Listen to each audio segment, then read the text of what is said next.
ہمیں بس یہ دیکھنا ہے کہ کہیں ہم تو فرعون نہیں بن رہے، یعنی اللہ کی آیت میں دیے گئے اللہ کے حکم کے مقابلے میں اپنی ذاتی رائے کو اہمیت دے کر تکبر تو نہیں کر رہے۔ تو میرے بھائی، اس طرح جب ہم اللہ کی آیات اپنے ذکر یا نصیحت کے لیے پڑھیں گے تو ہی ہمیں اللہ کی کتاب سے ہدایت ملے گی۔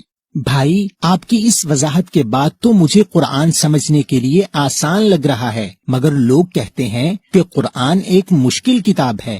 بھائی، یہ تو شیطان ہے جو قرآن کو مشکل کتاب کہتا ہے۔ دیکھیں اللہ سورہ نمبر 54 کی آیت 17 میں کیا کہہ رہے ہیں، وَلَقَدْ يَسَّرْنَا الْقُرْآنَ لِلذِّكْرِ فَهَلْ مِن مُدَّكِرٍ، اور بے شک ہم نے آسان کر دیا قرآن کو نصیحت کے لیے، پھر ہے کوئی کہ سمجھے۔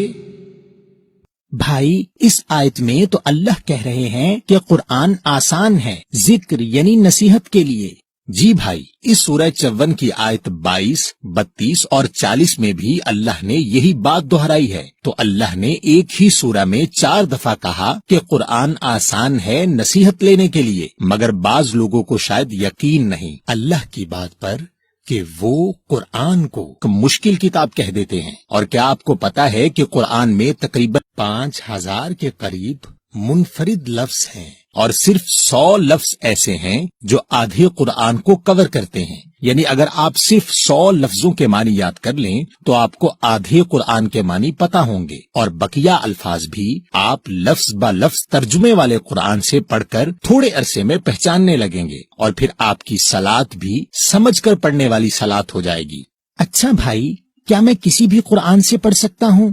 جی میرے بھائی، آپ کوئی بھی ایسا قرآن لے لیجئے جس میں لفظ با لفظ ترجمہ ہو تاکہ آپ لفظوں کو پہچان سکیں، مگر پڑھتے ہوئے آپ کو سورہ 75 کی آیت 16 سے 20 میں دی گئی ہدایت کا خیال رکھنا ہے، لا تحرک بہ لسانک لتعجل بہ ان علینا جمعہ وقرآنہ فإذا قرأناہ فاتبع قرآنہ ثم ان علینا بیانا کلا بل تحبون العاجلہ، نہیں تم حرکت دو اس کے ساتھ اپنی زبان کو جلدی کے لیے، اس کے ساتھ بے شک ہمارے ذمہ ہے اس کا جمع کرنا اور پڑھا دینا، پھر جب ہم اس کو پڑھائیں پس عمل کرو اس پڑھائے ہوئے پر، پھر بے شک ہمارے ذمہ ہے اس کا بیان کرنا، ہرگز نہیں بلکہ تم محبت کرتے ہو جلدی والی سے۔ بھائی، ان آیات کے مطابق تو ہمیں قرآن کو آہستہ آہستہ پڑھنا ہے، اور اللہ ہمیں پڑھائیں گے، اور جب ہم اس پر عمل کریں گے تو اللہ ہی اس کو بیان یا واضح کریں گے۔ جی بھائی، آپ کی توجہ اس بات پر نہیں ہونی چاہیے کہ کتنا قرآن روز پڑھا، بلکہ آپ کی توجہ اس بات پر ہونی چاہیے کہ آج قرآن سے کس بات پر نصیحت لی، اور آج تک جتنی نصیحت لی اس نصیحت پر کتنا عمل کیا۔ اور بھائی، اللہ قرآن کو بیان کس طرح کرتے ہیں؟ بھائی، جب آپ قرآن سے نصیحت لے رہے ہوتے ہیں اور آپ کے سامنے ان احکامات سے جڑا کوئی معاملہ آ جاتا ہے تو اللہ قرآن سے آپ کو نہ صرف حق یعنی سچ بتاتے ہیں بلکہ ان آیات کی بہترین تفسیر بھی کر دیتے ہیں، اور آپ انسانوں کی لکھی ہوئی تفسیر پڑھ کر گمراہ ہونے سے بچ جاتے ہیں۔ دیکھیں اللہ سورہ نمبر 25 کی آیت نمبر 33 میں کیا کہہ رہے ہیں، وَلَا يَأْتُونَكَ بِمَثَلٍ إِلَّا جِئْنَاكَ بِالْحَقِّ وَأَحْسَنَ تَفْسِيرًا، اور نہیں یہ آتے تیرے پاس ساتھ کسی مثال کے، مگر ہم بھیج دیتے ہیں تیرے پاس ساتھ سچائی کے اور بہترین تفسیر۔ بھائی، اس آیت کے مطابق تو اللہ بہترین تفسیر کرتے ہیں، یعنی ہمیں کسی بھی تفسیر پڑھنے کی ضرورت نہیں۔ اچھا بھائی، میں قرآن سے اپنے کسی مسئلے پر مکمل رہنمائی کیسے لے سکتا ہوں؟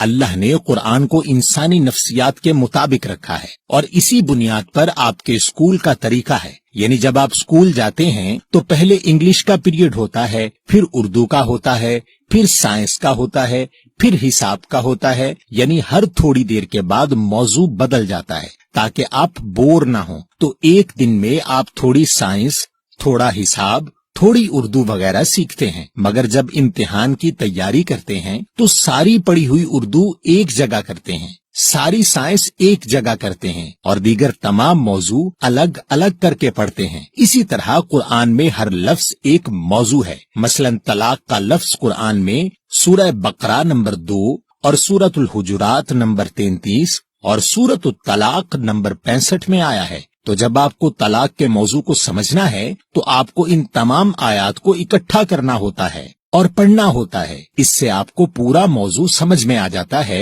اور پھر کوئی آپ کو گمراہ نہیں کر سکتا. کیونکہ اگر کوئی شخص کوئی بات اپنے پاس سے کرے تو آپ کہیں گے کہ میں نے اس موضوع پر تمام آیات قرآن سے پڑھی ہیں، اور اگر آپ سچے ہیں تو قرآن سے ثابت کرو. تو اس طرح آپ گمراہ ہونے سے بچ جاتے ہیں. لیکن بھائی ہم اس طرح موضوع کے اوپر آیات کیسے ڈھونڈیں گے؟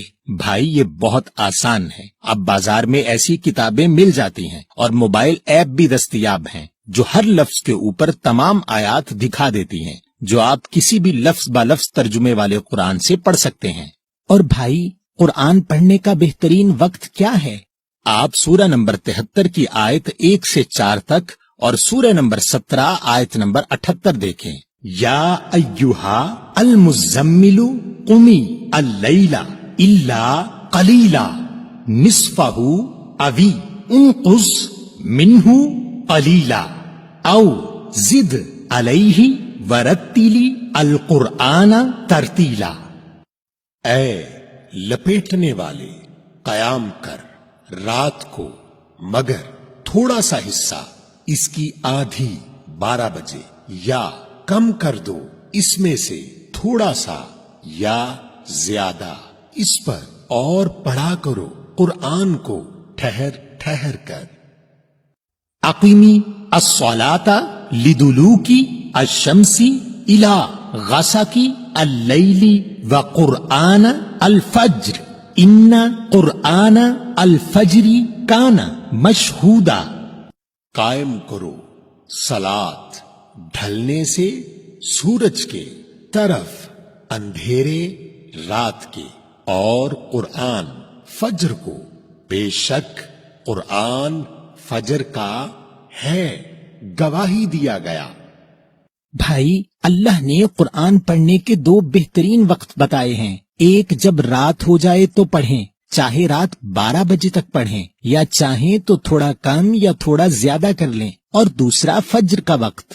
جی بھائی، ان دونوں اوقات میں آپ دنیاوی مصروفیات سے فارغ ہوتے ہیں اور اللہ کی کتاب کو توجہ سے پڑھ سکتے ہیں. اور یاد رکھیں کہ قرآن دنیا کی وہ واحد کتاب ہے جو آپ پر فرض ہے ہدایت کے لیے. دیکھیں اللہ آپ کو سورہ نمبر 28 اور آیت نمبر 85 میں کیا کہہ رہے ہیں. ان الذی فرض علیک القرآن لرادک الی معاد قل ربی اعلم من جاء بالہدی ومن ہوا فی ضلال مبین. بے شک جس نے فرض کیا تم پر قرآن، وہ تمہیں پھیر لائے گا طرف منزل کے. کہہ دو میرا رب جانتا ہے کون آیا ساتھ ہدایت کے اور کون ہے جو بیچ گمراہی میں واضح. بھائی آپ کا بہت شکریہ کہ آپ نے بتایا کہ قرآن ہم پر فرض ہے ہدایت لینے کے لیے، اور ہمیں ہدایت تب ملے گی جب ہم آیات کو آہستہ آہستہ اور اپنی ذات سے جوڑ کر نصیحت لینے کے لیے پڑھیں گے کسی بھی لفظ با لفظ ترجمے والے قرآن سے. تو پھر ہمیں علم دینا اللہ کی ذمہ داری ہے اور ہمیں ملی ہوئی نصیحت پر عمل کرنا ہے. جی میرے بھائی، اب آپ اس پیغام سے دوسروں کی آگاہی کے لیے اس کو شیئر بھی کر دیجئے گا.